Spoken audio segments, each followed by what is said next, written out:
This season of the Good Up podcast is sponsored by Empath Psychological Services. Good Up is our space to talk about those experiences in life we didn't know we all had in common. We're the after work happy hour conversation with your best friend. You good up vibe, like, hello. The place where you bring up the hard parts of life, the ones that made you laugh, and the things that made you who you are. Because who said becoming good up wasn't a little bit uncomfortable? Stay tuned for more information about this week's episode. Here at the Good Up Pod, we're all about shedding light on life experiences that have contributed to who we are and learning to navigate them to find a feeling that's, good up. For some of us, that journey includes therapy. Empath Psychological Services operates with the belief that life's challenges are not all of who we are. They aim to create a non-judgmental environment to help their clients harness their own power and to find their path to mental well-being.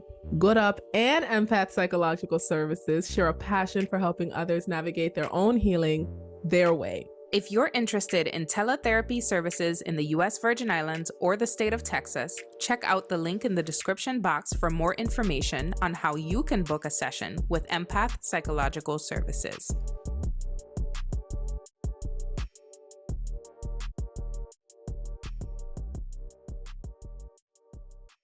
Hey, beautiful people, and welcome back to another episode of the Good Up podcast. I am your host, stressed and depressed. Deidre, how you doing? It's been I'm Georgia a week. Miller.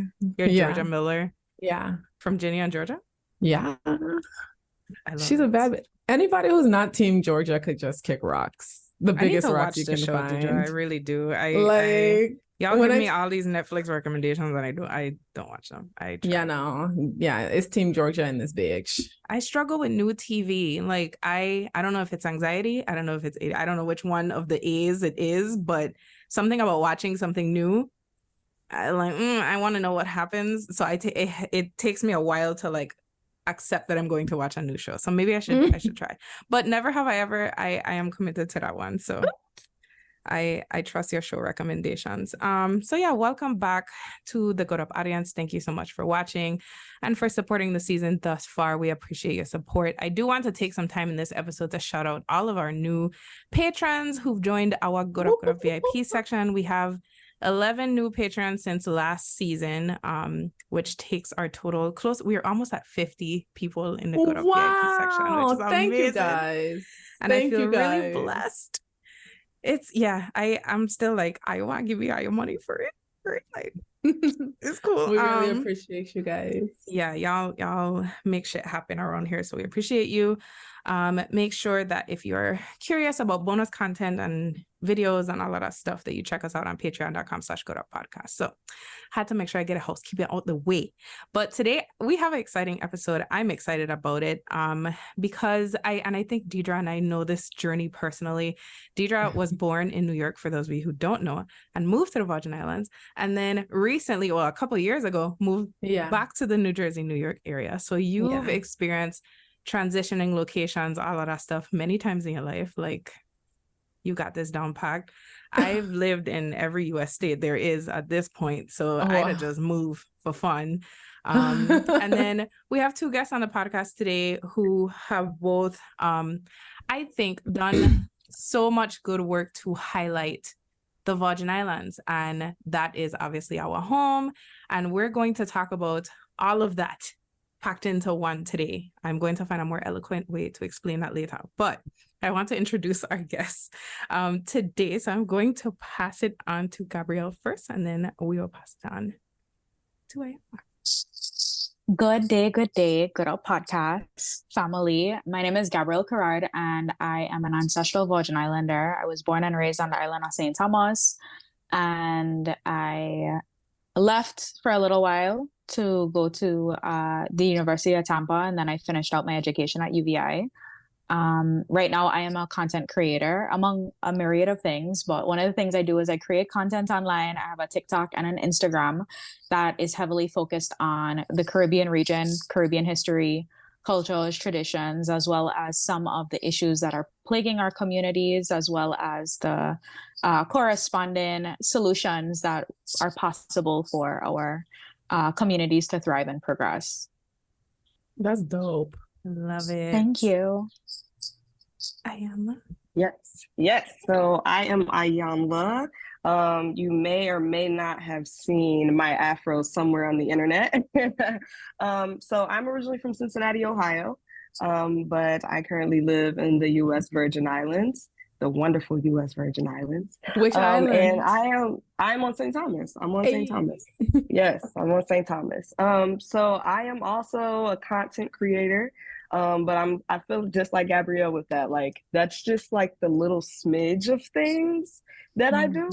I went to school for multimedia, broadcasting, and journalism. So I'm real big into multimedia, hosting events, TV personality, radio personality. I've pretty much dipped and dabbled into a little bit of everything in the media field.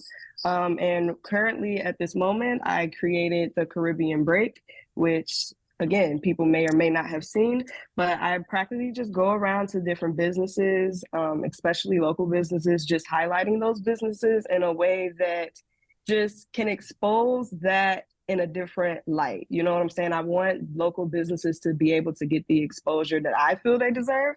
I've met so many talented people here on the island, and I'm just like, it's only because you don't have, a platform. And I want to use my platform that I already have to share that with the Virgin Islands. So that's what I'm doing right now. So cool. Yes. I follow both of your platforms on social media, and I really do love both of your content. And that's obviously how it came to my attention. And I was like, we need you on the podcast. So thank you both for being here.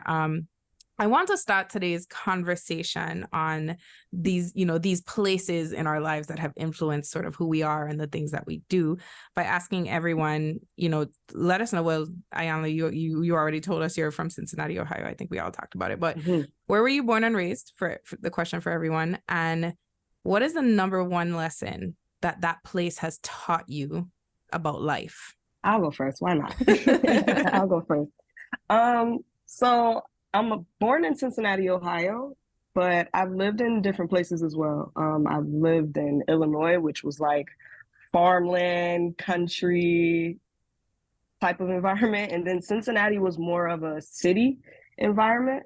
And again, with me growing up there, I think my biggest lesson was learning like you can outgrow places.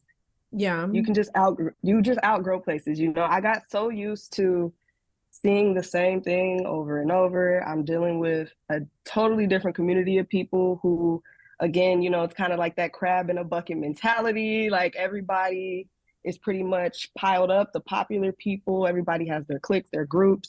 And I just realized quickly, like, I'm over this. But luckily for me, my parents had been living in the Virgin Islands since 2015. My mom had always wanted to be in the Virgin Islands. She applied to go to UVI back when she was like a kid and got accepted. Yeah, like she got accepted to go to UVI, but the only reason she didn't was because of money, flying back and forth between the island and Ohio. It just, back then it wasn't doable for her. So eventually as she got older and, she went through years in the medical field and racked up all her money, she quit her job and was like, all right, like, I just want to go. I'm going. Yeah. Wow. So luckily for me, I was able to live here in 2015, for a little while as well before going back to Cincinnati and then coming back right before the pandemic. I came back like February of 2020 and then boom, pandemic shut everything down. So I was like, I don't know, this might be my sign because when that happened, I still was, and I don't want to get too deep into anything and get questions, but I still was, when that happened, I still was kind of like, okay, I might go back. I still was unsure, but once I got down here and I just realized, because I feel like a lot of people fail to give new places a chance. They fail to give it an open mind. So some people come down here and they're like, oh my God, I hate it. Where's the luxuries? Where's the malls? Where's the this? Where's the that? But when you really understand what's important to you and whatever it is that you're searching for, you kind of realize like, okay, I don't need Starbucks. I don't need Chipotle. I don't need malls. I more so value the fact that I had a community here because in Cincinnati, you don't get that. Like people are not helping you if you're walking down the street and like, hey, can I get you a ride? They're not doing that. They're looking at you like, oh sis, like you don't have a car, something must be going on. You know, you Yeah. don't get that same love. So I realized real quick in Cincinnati that I was just like, okay, yeah, like I'm over this. I've outgrown this. This is what I've been doing my entire life. I felt like I reached the top of the top that I could go. And I was just like, all right, I think it's time for something new. It's time for something different. Oh, wow. Yeah. I don't know if I'm jumping ahead. Hey, Isa, let me know if I'm jumping ahead. I want to know Yes, I know what's up. how did your mom find the Virgin Islands? Like, how did our tiny little neck of the woods end up in her frame of reference? I think it's kind of similar to everybody else's story. You know, you see these things on TV and Mm. the internet, you know, they showing you this paradise. And she specifically saw it on House Hunters International, the Oh, TV wow. show. Yes. And she had never visited the Virgin Islands before they moved here. So she just packed up the entire, you know, she had 2 suitcases, her and my dad, Yeah. and they just came. And then next thing you know, they've been here ever since. They went through the hurricanes, they went through everything. They were And they love like, it. yeah, they love it. So actually now they Wow. live on St. Croix too. They live on St. Croix now. So They yeah. are Virgin Islanders. Shout out to the Big Yeah, they're Island. deep. I love that. I love what you said though, that you can outgrow places, because I think sometimes that tends to be a shared experience for people who are from the Virgin Islands, is that, you know, after a while you get there and not necessarily that maybe you do outgrow it, but you just, that urge to experience something new and something bigger tends to peel most of us away, I think. But for me, obviously born and raised on St. Croix, and I think the thing that St. Croix taught me when I left, that I learned about life, is that like there is nothing like that community that exists in the Virgin Islands. Like I've seen pieces of it elsewhere, but it's just not the same. And your community is so necessary to who you are as a person and how you navigate life. And I think if I hadn't moved away, I would have never realized that about St. Croix. Like it's going home that makes me realize, like, wow, like our people, like say what you want. We have our ways. We do have our ways. And I'm glad you said it. I was about to say, really? We wearing rose-colored glasses? No, you know me. I could see things both ways, because you know, you and I talk about how our community can be, especially as it relates to being a creator and trying to grow in that space. But on the other side of it, right, like so much of our audience is that community, right? So like you could look at our audience and see like the best of it, right? Of people who will support you no matter what and like have your back and have that like pride in everything that you do. And then there's the other side of it. But for sure, leaving definitely taught me like, wow, like I love my people bad. Like I love my culture bad so much that I don't think as a high school, because I left right after high school. Obviously, I didn't see it that way when I was here. I was like, oh, I can't wait to leave. And then I left and I was like, send me home, please. So Deidre, Gabrielle, what are your answers? So, okay, I was born in New York. We moved to St. Croix when I was 5. So that's what I know. I know being a Crucian. I have influence of being a New Yorker because my mom is, you know, she was born and raised in New York to Crucian parents. So I have that New York influence, but as a Crucian, honestly, I was going to say community, believe it or not, was the biggest lesson, but I'm like, okay, let's not be redundant.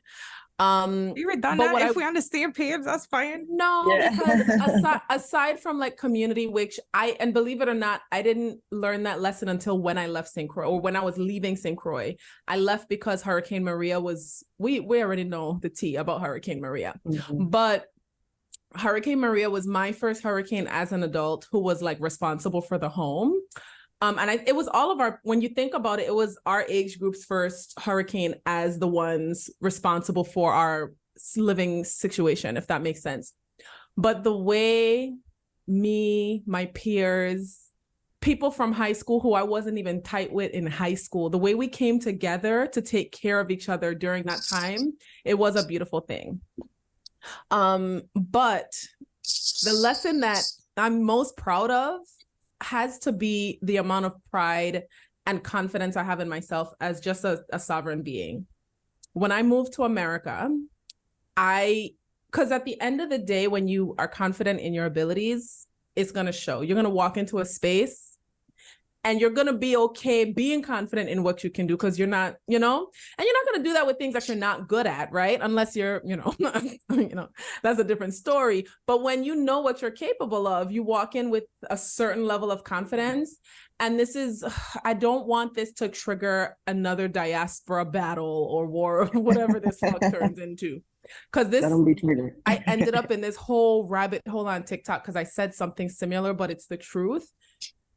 I can't speak for all Caribbean, Black people from the Caribbean, but there's a certain level of like confidence and just like this belief in self that I learned that I had as opposed to other, not even just Black Americans, but people in general. Like a simple example would be like when I first started my ghetto corporate job, I remember my team leader, she talked to me in a way that I didn't appreciate. And I made it clear that I didn't appreciate it. And the whole team was like, and I was never disrespectful or rude, but I felt okay being like, I'm not sure why you're speaking to me that way because I didn't speak to you that way. I'm pretty sure that's because I'm a Virgin Islander. Like I was raised to be that way. My Blackness, when we grow up in the Virgin Islands, we're the majority. So I had to learn how to be a part of what's considered a minority group. And I still have not assimilated to that, and I never will because I know who I am. I deserve to feel the level of confidence that I feel. So I have to say maybe my pride in myself and my ability to feel comfortable and trust that I belong wherever I am, because that's something that a lot of people don't get to have. And I feel genuinely like I have that because of the community I come from. Like, because our community is so small, we usually have access to people who are in like higher positions or whatever the case may be, because our proximity is just smaller. So I just feel comfortable engaging with people who would be considered in a different social class, if that makes sense. So when I'm here, if I'm in the room with somebody who is considered like up there, I don't give a shit because at the end of the day, we're all people. So I feel like that's probably the best thing I've learned or the biggest lesson I've taken away or whatever from being raised in the Virgin Islands, for sure. I love that. And you just made me think about the fact that when the hurricanes was happening, were we in a group chat? I think that was our first, I wasn't on St. Croix, I was in the States, but something led all of us to create this random group message. I just going down memory lane. So I remember Tariq was in that group chat, a good amount of us. Now I remember the people, at least who were home, that I remember from the group chat, it was because we were in proximity to each other. We all were like in neighboring areas. Like I was in Anna's Hope, somebody was in, I forget the name. And but when the hurricane happened, we were updating each other on what was happening.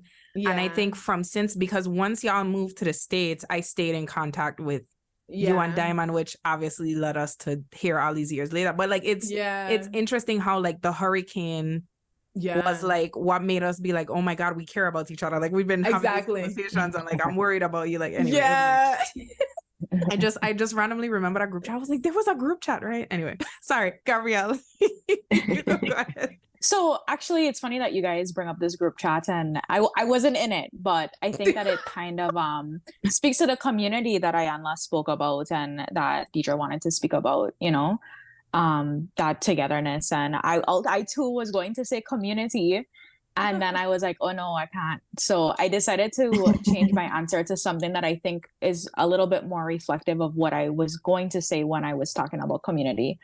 But like I said earlier, I was born and raised on the island of St. Thomas. And I have chosen to remain here and to put on roots and create a family. And I would say the number one lesson that the Virgin Islands in general has taught me is the importance and the value in having a heritage and culture that you are deeply embedded into. I think that it's something that oftentimes us in the Caribbean take for granted, is this feeling of belonging and being able to trace your ancestry back hundreds of years on the same land or the land next to you.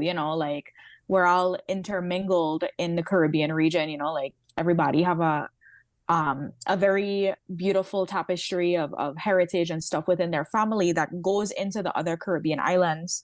But I think that there's something inherently special about being able to connect to a culture in a super deep and profound way that I think other people in other places may not have that. When you when I went away to college, I found that a lot of the people that I ran into almost had this very transient energy, you know, like their family had lived here for a certain length of time and then they moved across to another state. And I think that there's a lot of value in that, you know, being able to travel. And I also think that it's super important to have a place that you feel rooted with, and a culture that you feel is very defining of you as a person, even the good and the bad. And I think that the most important lesson that came about was the importance of preserving that and ensuring that I could, have my children, whenever I have them, understand that they have a beautiful gift of heritage that a lot of people crave. And I think that there are a lot of people that move here because they want that, you know, like there's something very magical and mystical that is having a heritage that's so rich and so colorful and robust, you know? And so I think that we take that for granted. And my lesson has been in cherishing it because there's a lot of people on the search for it. Yeah, I was gonna say I would definitely agree with that because as someone born and raised in America, again, that's not something that we see. I didn't see that in Cincinnati. You know, there wasn't festivals and events where, you know, family members and when I say family members, I've met people that you all have like your mom, the dad, the great grandma, like everybody is still like together. And I'm like, yo, that does not happen in the States, you know, like those, you don't see that type of community, that type of love, that type of respect, that you don't see that, you know. And another thing, just to touch on, even when you were saying, you know, just planting your roots somewhere, like again, when you all are like, look, this is our home, regardless of all these things that you're trying to change, I love that you all are just like, this is our home. We don't want it to be anything besides what it was meant to be from the jump.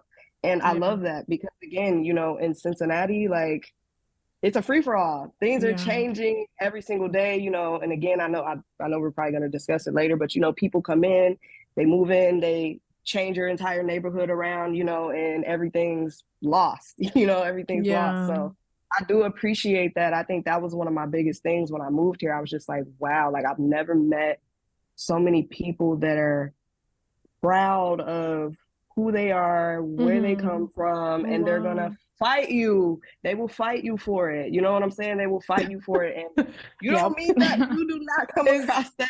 It's true. You know, Iyanla, it's so funny listening to what you're saying. And I feel like that lack of community, that is clearly rooted in like slavery. And the reason why I say that is because like our ancestors, at least Black American ancestors, were brought here from Africa, dispersed. They lost, you know, they preserved as many African cultures as they could. But when I think about like that sense of community that you described, grandmother, great grandmother, all these people in the house, my mother, even though she was born and raised in New York, she had that because both her parents were from St. Croix.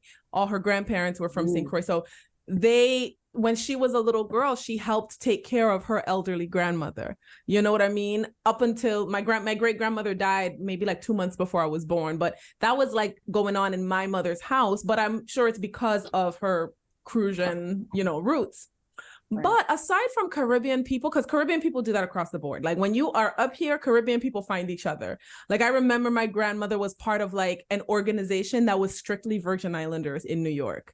And they would have meetings on like a specific Sunday I think the first or the last Sunday of the month they met. And they were like, just all these adorable old ladies who were low-key frenemies, but their connection to the Virgin Islands kept them together. But I noticed that other people of other nationalities, they have the same thing. I used to work for a French company, and I did not know how many French people resided in New Jersey until I started working for this bakery, because they stick together. Okay. If something at this location broke down, the serviceman was French. If we were outsourcing some sort of a service of any kind, whoever was doing that service was French. And I was like, where did all these French people come from? And it goes back to when you have that sense of belonging, when you're connected to where you're originally from, you stay connected to the people who are from where you're from. And I I feel for Black Americans who can only trace back to their ancestors who are, you know, documented enslaved people in this country. Like, it fucking sucks, dude. Like, it really sucks. And I just, like, my heart breaks because it's like, dude, like, our people deserve to know where they come from and who they come from. And because our ancestry is a big part of who we are, you know? And it just fucking, it sucks. But I'm grateful to be a Virgin Islander. And I'm grateful that there are Black Americans who are, at the very least, finding their way to the U.S. Virgin Islands as a start. Even if they have no lineage or no connection, they're like, you know what? Let me just at least go to the Caribbean. You know, because then you get to create those new family ties and, you know, expand in that way. Yeah. I will say shout out to Black Americans, though, because with everything that has been taken from them, they've created such a unique culture that nobody else can argue is Black American culture. Oh, absolutely. And like witness, like that's one thing I will say, like I have loved about living in the States is that I haven't had to live in a place until now where I feel alienated from people who have something in common with me, right? It might not be everything, but there's so much that you don't find, and you don't be like, oh, Caribbean people act just like this, because like we are the same people. It's just we've been separated by, obviously, you know, being enslaved and all of this horrible stuff that America is, you know, coining for itself. But you know, in the spirit of what we are talking about, all of us have mentioned that, like, obviously we've moved to different places. Gabrielle, you went to Tampa, am I correct? Yeah. And Iyanla, you just, you know, you moved to St. Thomas a few years ago. Deidre, you live in the New Jersey area now. Sorry, I call it out like all your locations and shit. I apologize. But like, you're living in the States now. I obviously live in Arizona. So my question for everyone is, when you moved to that place, right? Whether it's where you are now or when you first moved to that new place that wasn't home, what was that experience like? Of like seeing this culture that wasn't yours, and like, did you experience culture shock? Were you homesick? Were you like, what was that experience like? I definitely was not homesick, only because if I'm being honest, I mean, this is the Good Up podcast and y'all real ones, so I'm gonna share it. I was married and I got a divorce, and when I got a divorce, it was very, very toxic. Like very, very toxic. And the guy was my ex, he was a well-known barber in the city. And when that happened, it just blew up the entire city. So it was freedom. Also, like leaving was freedom. Yeah, leaving for me was freedom. And also when I got here, I finally felt like, okay, I get to know myself. Like, you know, what do I like? What am I into? What am I gonna be? What's my aesthetic? What's my style? And I did experience a culture shock. Now, when I lived here in 2015, I just was already in the mindset of wanting to go back to Cincinnati because I was still messing with the guys. So I'm like trying to be with the boy in Ohio.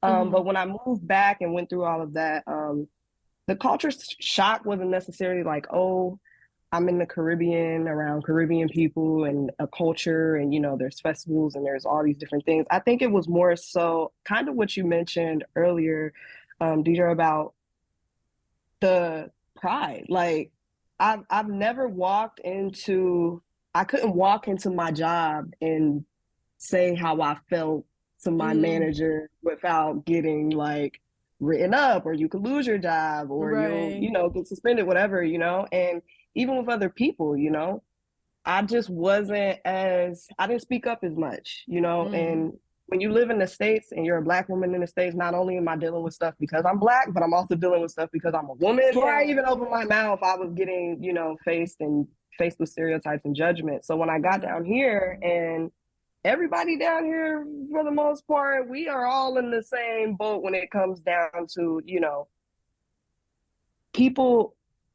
When you're in these work environments, for example, when I'm in these work environments with local people, the fact that you all are able to say, like, I'm not doing that. I don't care.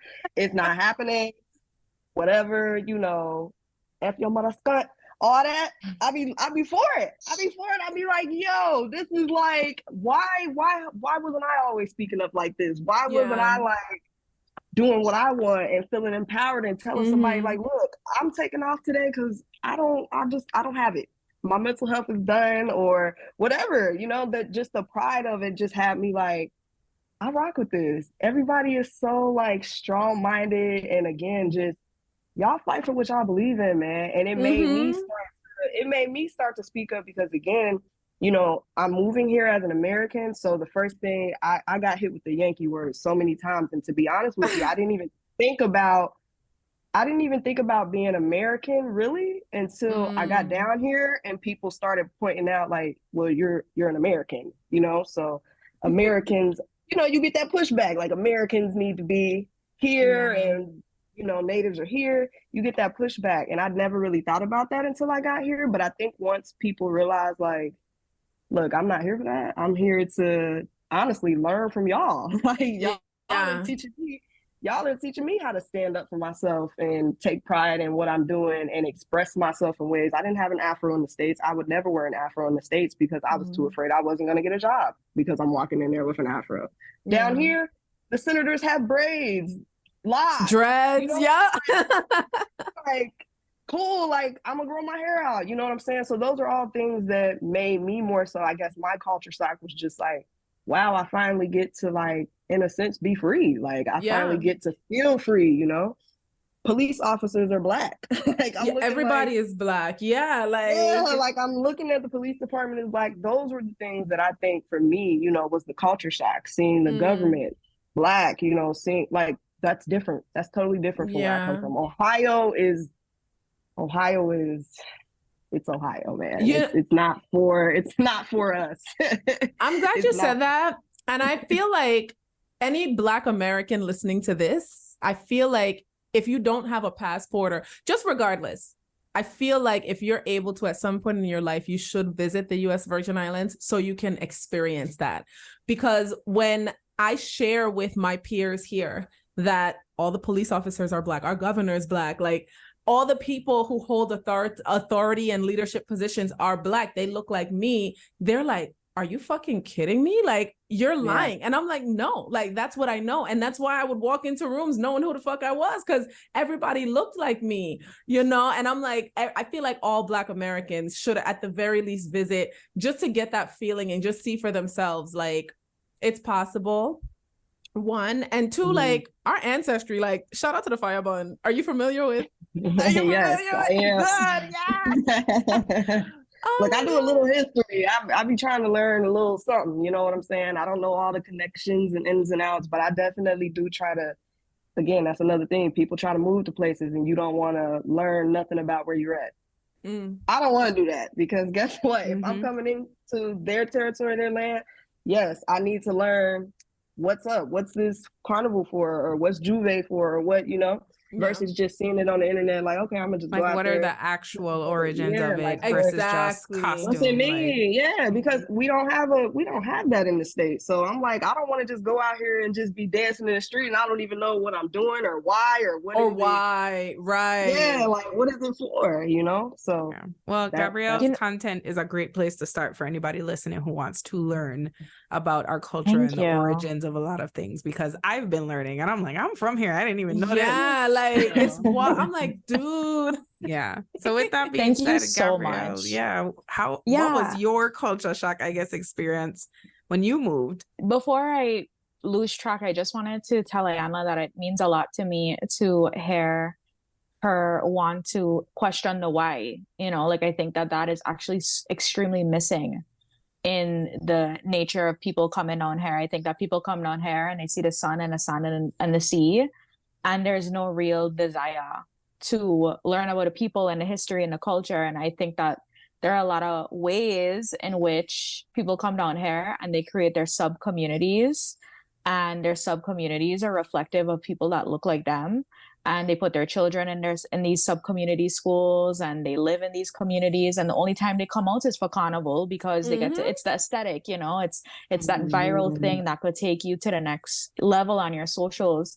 And to hear somebody who has interest in learning and assimilating into the community, it means so much to me because it's everything I just cuss about on my page because yeah. it's frustrating. You know, Yeah. it's the cultural erasure that has been happening in the Virgin Islands, but the Caribbean at large, is staggering.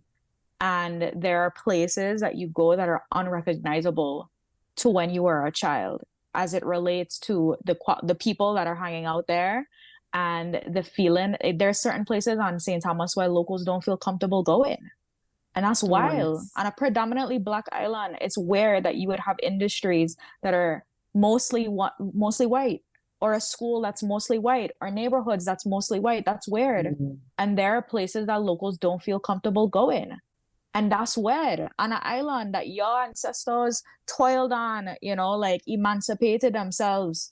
And there's certain lands that you can't walk on because you don't feel comfortable. I do not want that for my people. I don't want that for the Virgin Islands. Or even And lands so, where if locals do show up, the people who have yeah, moved there will like call the police or have an issue with yeah, you being there on land that is yep, yours, like correct. land that What, belongs to you. Yeah. correct. So it means a lot, Iyanla, hearing you talk about it in that way, because I think that that's a missing piece.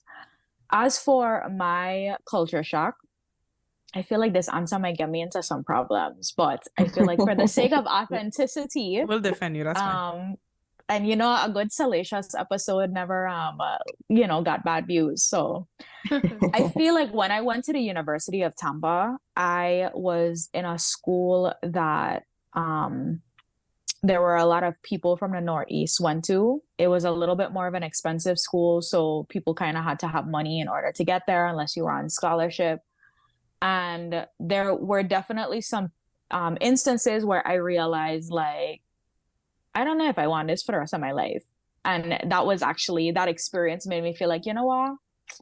It may not be the Virgin Islands, but I need to move back in the Caribbean, because, there are things that just didn't jive well. Like, something on a very microcosm is, and I feel like the way that we joke in the Caribbean is rough. And, like, we don't mince words. Just as much as we don't have a problem cussing you out, we also have jokes that could border the line of offensive. But because we are from here, we know that it's all, it's family, as joking around or whatever. And I also think that there's a certain layer of it that thickens your skin. And so I used to get into a lot of flack with my the people that I was hanging out with at college, because they always used to be like, Gabby, you're so mean. I don't know why you say these things. And I'm just like, what? At home, we don't have a problem calling our friends like, hey, come and sket, like, there's this level of like, there's that, I don't know, that might be your friend group. It's like my friends and I like have such like intense jokes, but it's like we all know where we stand, that it's a joke, and I could not joke. I wasn't telling anybody come here scat, but like even the lighter jokes. Our delivery too, like, because I've been told that too, like the way we talk is very brash. It's very brash, and it's not rude. It's just like it's very I will agree with that. Like, our tone can soft. come off as intense sometimes. Mm-hmm. Yes. And it's like we just chilling and people are like, is everything okay? And it's like, girl, yeah, man, them jokes used to get me into problems. And so there was a point in time where I was like, okay, I'm gonna have to stop joking, because even when I was joking on the lighter end, it just like, it was still offensive. And I was like, no, then you can't just you guys can't take a joke, and I don't want problems for the rest of my college career. And so I'm just not gonna joke. And so obviously you can't be yourself. You don't have that vulnerability, because you're like, oh, well, if I say something a certain kind of way, it's offensive or whatever. So that was definitely something that I ran into. People want to imitate the accent. Or sometimes we talk very passionately about things that we are like very convicted by. And I think that could have been overwhelming for people. So there was also that. And I think the last thing that really was a culture shock is, and it could have just been in the school that I was in and the caliber of students that they were accepting, but I felt like at home we could get into some very deep conversations. We could talk conspiracy, we could talk politics, we could get into like just a depth at that age. I'm 18 years old, and I feel like I could sit down with my friends back at home under the mango tree and like literally like talk life and leave from there and feel so filled and feeling like I had such a heart-centered interaction with my friend group, you know, only to go to the States and be around people that felt like there was a little bit of a superficial way of living that I wasn't used to. And so that depth in conversation, I felt like I was not being filled in, you know, like there's certain times you talk to somebody and you're like, wow, you just filled me up. And I felt like I was not having conversations like that. I felt like we were talking about very frivolous, trivial things. And I felt like even when I tried to introduce conversation that had some depth, there was almost a little bit of a shying away from it. I also want to emphasize that I went to a school where people were going there and they had money. So there was a certain level of, we don't have to talk about homelessness because mommy and daddy have like 3 townhouses, you know, like who wants to talk about that? You're killing the vibe, Gabby, you know?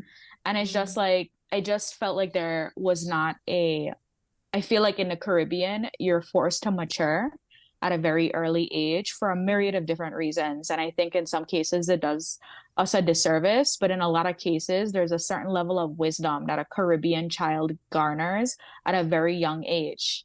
And when I went to the States, it became very evident that there was a bit of a maturity difference between the people that I was hanging out with that was from the Caribbean and then people who were not. Wow. Yeah, that's listen, That sounds like a lot to deal with. Yeah, it definitely I is. can see why you moved back home, to be honest. Yeah. It wasn't a bad time. It wasn't nourishing, you know? I can't joke because if people are offended, you know, we can't have the deep heart-centered conversations that fill me up inside. And so it was just hard, you know, it was hard to connect. And I still have people that I could reach out to that I was cool with, but the friends that I had in college was people I had known from back here. Yeah. I think my culture shock is along a lot of the same lines as what everybody mentioned.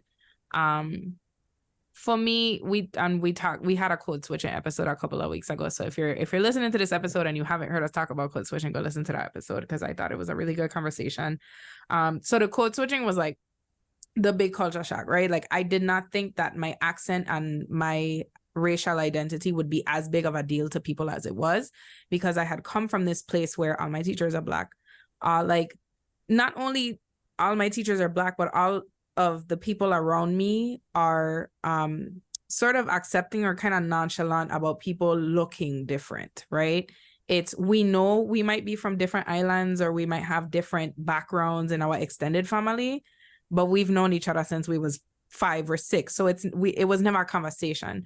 So moving to the States, I realized just how big the conversation on race was and like how important it was to kind of identify yourself or fit within a bucket when you get there, right? So that was like the first thing. Obviously the accent was a part of that, but I think what I really want to highlight is that the Virgin Islands or the Caribbean has this culture of care, if that makes sense. Like I turned 18 when I was at home. I had gone out drinking at that time with my friends. Like I had those experiences and I was very used to having that like element of safety, I guess, with my friend groups and within our culture of if you see a girl that's too drunk to function, like you take care of her and you find a way to make sure she gets home safely, or you don't try to get your friends to like blackout, or people you don't know to like get blackout drunk and then just like leave them there by themselves. Like it's obviously we are a culture of people who drink, like carnival drinking, a lot of stuff. But there was always a sense of at the end of the day, we're gonna make sure you're okay and we're gonna make sure you make it back to your parents because we know your parents, right? We know your family. In the States, it wasn't like that. It was, I gonna give you all the alcohol and not tell you what I in this cup. I gonna try to get you to do drugs and not make you aware of it. Like college was like that level of culture shock of, oh, now I have to be really careful about what I ingest, who I'm around. Like I can't trust people when I'm intoxicated to make sure I get back to my dorm unless like I've spent time developing a friendship with them. It's not automatic. Like they will treat you Wow. like a stranger in every way, shape, or form. Whereas That's wild. yeah, whereas in the Caribbean, I felt like there was more consideration of like, okay, mama, I don't know you, but you don't seem okay. Let me make sure you make it back to wherever it is you need to go. But like, Yeah. we say what you want about we do have our ways, but there was still that like, it's kind of like New York, how everybody in New York are like not the nicest people you will meet, but they are the kindest in the way that they will look out for a stranger, right? Like, right. Because I'm like, what you're describing sounds Yeah. insane. It sounds like you were just around some terrible people. But that's college. what I'm realizing though is my experience moving here is a lot different than y'all's, because I was a fully grown adult when I moved here. So my discernment was different than y'all's. My the way I knew how to navigate adulthood, I was adulting when I moved here. Whereas you guys were in college. So of course teenagers are still navigating how to adapt with tech and a joke. I mean, that's just fucking disgusting, you know, people drugging each other and shit. No, in like college. it's a normal thing for it to happen in college, right? And keep in mind, like I moved here 18 years old, and you know, I think I moved here expecting people to act the way they acted in the Caribbean. And it was a shock to see that like they don't take that level of care with each other. But I will say, so I moved twice. I moved the first year. I had a really like the culture shock and all of that stuff was I did not have a good adjustment. So similar to Gabrielle, like I left after year one. I was like, I'm done with the States. I want to be home. And then I tried again when I was about a year or two older, and I moved to Texas. And I moved first to the East Coast, and then I moved to Texas. Texas was the most similar and like the easiest adjustment because it was a Southern culture and they are very similar to us. But also I was older and I could be like, no, I'm not going there. I'm not doing this. I'm not doing that. Like, I had a lot more discernment by that time. But yeah, no, the culture shock was really in just that, like, I guess like nonchalantness around your supposed friends and like their level of safety. And like, it was very much like, whatever, like if you make it home, you make it home. Like, cool. That's wild. It was so different. And I was like, I'm ready to go. Crazy. I'm ready to go. I called my mother at like week 1. I was like, you need to come. But you know what? As you're describing that, I remember, I think the first episode of Grownish, there was a situation like that where apparently Zoe's roommate got like shit-faced and Zoe didn't really do anything to help her.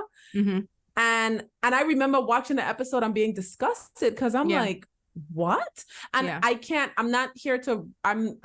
represent New York in that way, but I feel like women in New York are particularly protective of each other because there's so many dangerous men. So one, I was raised by a New Yorker, so I remember being like 11 and 12, and I don't know why this was something my mom felt like she had to do, but she gave me a diamond lessons on, if we're ever in the club, make sure we keep our drink with us. And I'm thinking, now that I'm grown, I'm like, girl, I was 11. Like, why would you? But I remember those lessons when I was grown and in the club. So I knew to keep my drink with me. But even like women in New York, I just saw a video that went viral of, I don't know where she was, but this lady was dancing and some dude tried to put something in her drink and got caught. But like, women take care of each other. Like, even the last time I was out with a guy, I remember somebody coming over and being like, you okay?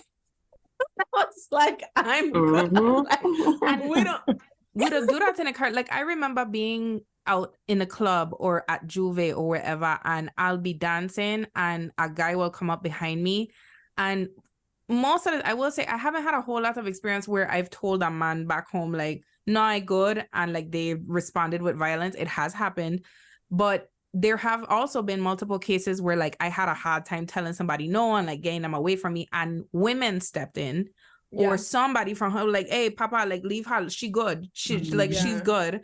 Whereas in the state, it's like in my personal experience that first year, it was very much like you are on your own, and I was like, this is not what I'm used to. I definitely agree. It was very present in my school as well, and I think that there are certain schools where it's just like they're like a pill school or a coke school, and so you'll find that there's almost this like niching down on what drugs are going to be most prevalent on campus, and there was like intention, like I'm going out tonight to get shit faced, So I don't remember nothing. You know, like these were ongoing, you were pre-gaming on top of the pre-gaming.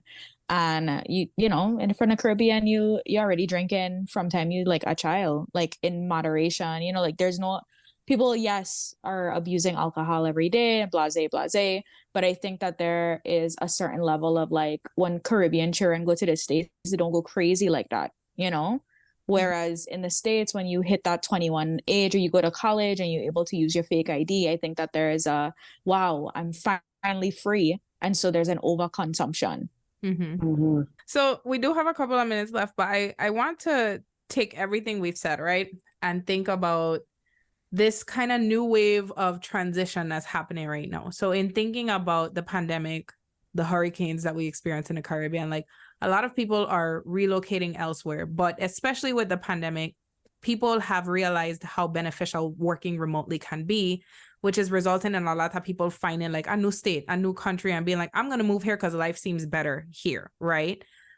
And with that, like, obviously there's pros, especially for Black people. Like, it's a complicated conversation because being a Black person in the United States is a lot more difficult in recent years. I don't want to say that it's ever been, but it's very strenuous now in all ways, especially for a Black person in the US. So for them, the question has come up of, should I go somewhere else, right? But on the flip side, for a Caribbean person, for people who live at home, we are witnessing sometimes the devastating effects of people moving home and having a different life experience than we've been having when we've been living there, you know, the whole time, right? Obviously gentrification, obviously access to resources, all of that stuff. So I guess my question for the group is there a way to do this correctly? Is there a way for Black millennial people to relocate to a new place, to establish roots there without it causing harm to the people who already live there? And the reason I'm asking this question is obviously, Iyanla, like, you've experienced that move to the Virgin Islands. Gabrielle, you talk about, you know, the sort of after effects of when people move and gentrification, all of that stuff. And I guess I'm just curious, like, is the answer not to move? Is there a middle ground that we find? Because at the end of the day, a lot of us living in the States are like, yo, like, my time here probably about to be done because, like, I can't imagine raising kids here, like healthcare, all of that stuff. So that was a very long-winded way of me asking, like, is there a way for us to relocate to other places without causing harm to the people that live there? I feel like it's possible, but unless our government, and when I say our government, I mean the Virgin Islands government, unless there are things that are established to protect our land, our Virgin Islanders, our home, and the people who are from there, then no. Because what it comes down to is a lot of people who don't live at home, it's because they can't afford it or because the healthcare isn't up to par. That's why I left. You know, after the hurricane, there was a lot of damage. I was like, I'm not raising a toddler in this. I'm not doing that. Like, I'm not. So my plan was to leave temporarily. But then by the time it was a good time for me to come back, you know, housing prices had skyrocketed. Like, everything went up. And from what I've been seeing, income is not going up to match that. So with that being said, I would rather just vacation home and just pour money into local businesses while I'm there and then come back to where I can live more comfortably and safely. But I want to see our people be able to live home comfortably in a way that they deserve, and everything that they know and love not be ripped away by people from other places with far more resources. Because that's what's going on right now. You're having people who are either retiring down there or they want to be a big fish in a small pond. So they're taking all the resources and wealth that they've acquired elsewhere and they're bringing it home, but it's not even necessarily benefiting the community because they're building these very extravagant, large homes on these very large estates up east, and they're not pouring into the Virgin Islands. And like Gabrielle said earlier, they're creating their own little miniature communities. They're isolating themselves until Carnival. And it's not even just millennials who have socials who are doing it. It is the venture capitalists of Gen X and the young boomers who are doing this. And what's happening is they're also doing things like raising their white children in the Virgin Islands so that when their children are college age, and I'm saying this because I've had white people from home say these words to me. So I'm gonna repeat it now. And I hope this shit goes viral in the Virgin Islands. We have wealthy white people moving to the Virgin Islands and raising their children there and snowbirding, spending half the time in the Virgin Islands and half the time elsewhere because they can't tolerate the Virgin Islands for too long. So they enjoy the Virgin Islands as a paradise, as some place that they get to live this exotic life with a beautiful property. And when their children get college age, you know what they do? They make sure that their children apply for colleges as a diversity and inclusion student because they were raised in the Virgin Islands. So I want our government, I want people with influence back home to do better so that actual Virgin Islanders can fucking get into colleges as diversity and inclusion students. Because how we have white children who weren't even born there being half raised there and being able to go apply for college in a way that our children deserve to. I agree. I share in your anger because as somebody that is seeing it like in my face every day, it's becoming more and more apparent that we are losing our footing here in the Virgin Islands. I don't necessarily have a problem with, I don't want to say that we should put a moratorium on people moving here, right? Because I look at what Iyanla is doing and I think that what Iyanla is bringing to our community is a very powerful gift. Absolutely. And it is a powerful act of service that I'm grateful for. And we have 99% of people coming here and they're not Iyanlas. And so, exactly. Yeah. And so I think I need people to understand first and foremost, St. Thomas is 32 square miles. I think St. Croix is 84. St. John is 21. There's only so much space that we can have housing. And if we continue to erode our hillsides and chop down our trees, we're going to experience more drought. We're going to experience more coastal erosion and more economic and environmental impacts that are going to be long lasting. The Caribbean region is one of the most vulnerable places in the world for climate change. When the climate starts to change, the Caribbean people are going to feel it more than a lot of people around the world because of the notion of where we are and what our coasts look like and our coral reefs and the ecosystems that are actually extremely fragile here. Not to mention we lack food security. But I think that I understand completely people feeling like, oh, you know, my dollar could go a little further or I want a piece of paradise. But when you think about the fact that we have only a select amount of housing, affordable housing, right? And more people are coming here and they are creating their own homes.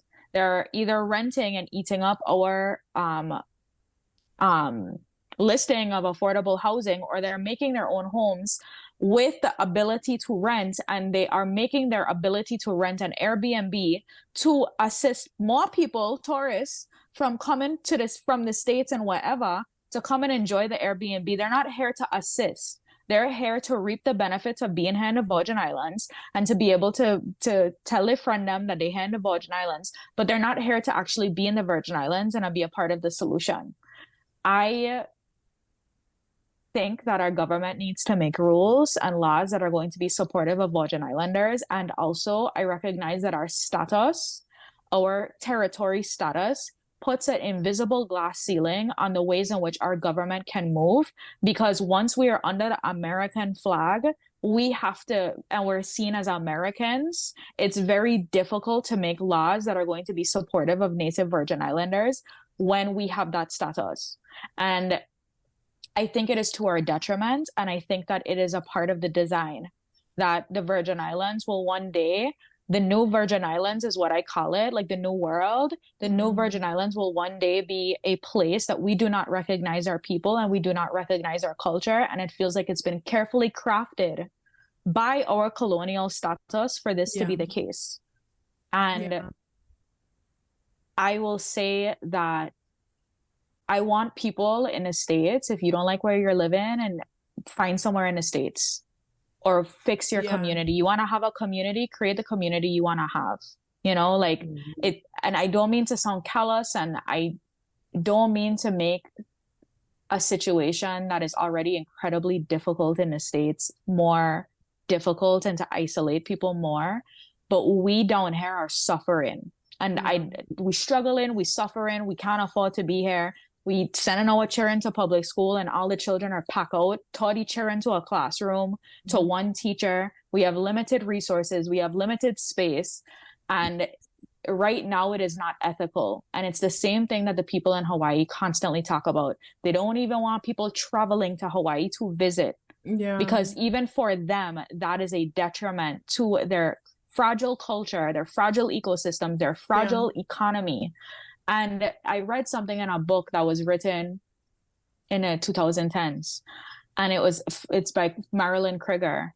And in the book, she says, and I know this, and I know this, and I know this to be the truth without any statistic, I just know it. She said that there are more Virgin Islanders living outside the Virgin Islands than in the Virgin Islands. And when you hear something like that, when you hear something like that, and how jarring that is, and the fact that we still have yet to create any laws around Airbnb, we have yet to make any laws around rent control, so our local people, our native Virgin Islanders, could experience the literal birthright of living in their ancestral homes. Exactly. It's frustrating. And also, our territorial status continues to shoot us in the leg, and we keep clinging to this American status because we cannot see ourselves outside of it. And it frustrates me. And I'm glad you bring up our American status, because even here in the States, there are townships that protect the people of that town. There are certain cities you try to move to, you have to meet some kind of credential to move there. Some towns in America won't just let any old body move in. So we can do it. I feel like what's going on, and I'm just going to say it, I don't really care who I offend. I feel like a lot of the people who are responsible for doing these things for our territory are just lazy and don't really give a fuck, because they're okay. They're comfortable. Their needs are met. So they're not seeing how the entire community is negatively impacted by these things that are going on. Because if here in America, there are certain towns that you can't just move into all willy-nilly, then we can do the same thing. It's just not happening. And if we don't have the education, let's just say that. Let's say, okay, what do we need to learn? What do we need to educate ourselves on so that we can create a way to protect our Virgin Islanders? Here, I live in a place where it's pretty pricey to live. Even places like this, there are rent-controlled apartments or whatever the case may be. In New Jersey, every apartment complex has to have a number of apartments allotted to affordable housing. Is it a large number? No, but the reality is those are laws that protect low-income people. Why are there not enough laws home to protect more lower income people? There's this weird in between, because even when I lived at home, I didn't make enough for certain things, but I made too much for public assistance. It was weird. So I was in this very strange in between where it's I make too much to qualify for public assistance, but I don't make enough to pay these bills and still be comfortable outside of my bills. So I'm living paycheck to paycheck. I'm scraping to get by. And I'm like, this is nuts. This is dumb. It's fucking dumb. And you know how many people back home living like that? A lot. Most of everybody who lives back home is living like that, if we're being honest. Yeah. And if we're being honest, a lot of people are living in their parents' second bedroom, their great grandmother back room next to the closet. They're having to do roommate situations where it's two families are sharing a 2-bedroom apartment. It's wild. It's so wild. And it's deplorable, and our children deserve better, and our people deserve better. And it continues to have these ripple effects outward. It plays on our dignity. It plays on our value within ourselves. There's so many ways in which it continues to hamper us. Yep. And I wanted to piggyback on something you referenced earlier about people who come and create homes, because even with them who are doing more short-term rentals, those who are doing long-term rentals are intentionally pricing out of what local native Virgin Islanders can afford. The fact that there's 2-bedroom units going for $3,000 and $4,000 is bananas. I had to unfollow some of those local what was the one group? What's Going on St. Thomas? There's another one for St. Croix. Those Facebook groups where you can where they put the rental listings and that are usually not local run. Those groups? Exactly. I've never seen a native Virgin Islander post their property on there. And it's always a property that's basic as fuck. And the pricing is there. Who's going to be able to afford that? You know what else I think is interesting though with what you're saying, Deidre, is not only are they pricing out local Virgin Islanders, they're pricing out young people specifically, right? Because obviously, you know, and fully agreeing with what Gabrielle said, even if millennial people wanted to move from the States to come down here to do, you know, good work, right? Like a lot of, I don't want to say something that isn't accurate, but I feel like younger people tend to lean towards the more like liberal side, tend to focus on social justice issues, tend to have a vision for how we run the places we live differently than say boomers and people who are older, right? So not only are you aging out the locals and the people who live here, you're removing any opportunity for anybody who has sort of a progressive vision for how people should live from even trying to come down here. Because there's no, you don't want to hire us, you don't want to pay us what we should be paid, and then we can't afford to live here when we do try to go home, because the people, the Virgin Islanders who live in the States, a part of that too is that you can't pay us what we're being paid here. Exactly. You can't or you won't. I don't know. Let's just take that a step further. Not only are they pricing out young people, but I know, right, just last week on What's Going on St. John, a local St. Johnian made a post talking about how frustrating it is that she's trying to find an apartment for her and her family, and she's being told by somebody that the landlord that he only wants to rent to waitresses and service industry people. That is literally violating fair housing laws. If the person who posted that is watching this, that you can literally just report that man, because he just broke a fucking fair housing law. And I learned that when I was working at resort style living apartment buildings. That's like the number one rule. You cannot specify the type of tenant you want. You can't single out a group. You can't specify the kind of tenant you want, and you can't specify the kind of tenant you don't want. So simply saying, I only want waitresses, he discriminated against that lady and her family. He needs to be reported and fined. That, and also there are ways in which they don't say it.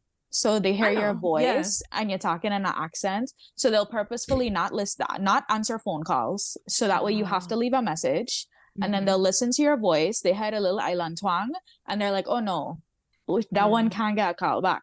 But when they hear, Susie and Jim needing an apartment, then it's like, oh yes, Susie and Jim sounds about right. So I don't want to cut off this conversation. I'm so sorry. This was such a good conversation. I honestly would go 2 hours into this if I could, because there's so many layers to this and so much that we could talk about. But we do have to wrap up because we're on a time crunch. So I will say I go just speak for me and Deidre, Gabrielle, and Iyanla. You are welcome back to the show anytime. To continue this conversation, because it's so important, and we're getting like 2 very important perspectives of what it's like for people living in the Virgin Islands. So yeah, audience, let us know if you want us to continue this conversation. We absolutely will. Just let us know. We'll make it happen. With that being said, thank you both for coming. The episode description is going to have links to Gabrielle's content and Iyanla's content, so make sure that you go support that. Obviously, you can find us on Patreon to watch the full video of this episode. And find us on social media at Good Up Pod. I'm so vexed because I want to continue talking, but it's fine. I want to thank you both for the work you do for our territory. Yeah, thank you so much. It's not lost on us at all. And it probably, I know you probably have days where it feels small, or you feel like you could be doing more. You're doing exactly what you can do. You're doing more than a majority of us. And I group myself in the us that you're doing more than. You're doing more than a lot of us, so thank you both so much. And now I have something to share with my son to keep his connection to the Virgin Islands alive and well. So thank you both. Love you, buddy. We're gonna see the people next week, so go ahead and tell the people then bye. This season of the Good Up Podcast is sponsored by Empath Psychological Services. The Good Up Podcast is Black woman hosted and produced by Deidre Ritter and Heiza Quinones Ivory. Find us on all social media platforms at Good Up Pod. Tag us using the hashtag Good Up Tuesday, and join the VIP section over on Patreon for exclusive bonus content at patreon.com/gooduppodcast.